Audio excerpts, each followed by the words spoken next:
Hey, what's up guys? In this video, I'm going to show you how to aim the headlights on your Honda Odyssey. So I got my lights on my Odyssey against the garage door, and as you can see, the driver's side is much lower than the passenger side lights.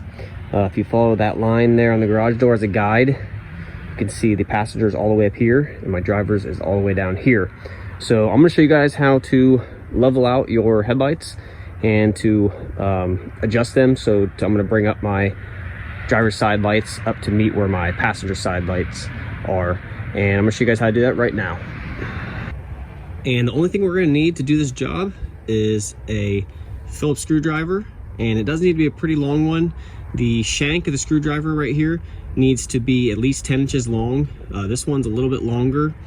But the reason is because we're going to put the screwdriver down into this hole, and it's got to travel down a ways in order to adjust our headlight.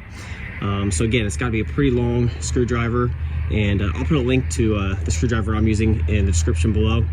So what we're going to do is go down into this hole, and once you put your screwdriver through the hole, it'll go down this guide down into the round thing right there, and you can see it's got the little splines that the Phillips screwdriver fits into, and then when you spin it, it turns that gear. And so when we're turning it, if you turn it clockwise, the screwdriver that is, if you turn the screwdriver clockwise, then it'll cause the headlight beam to go up, and if you turn it counterclockwise, it will cause the beam to go down.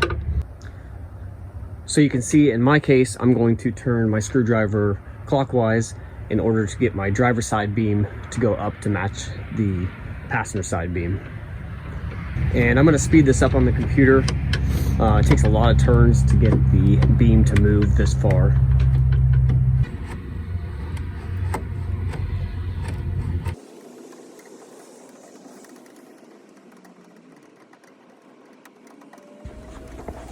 And that's it, guys.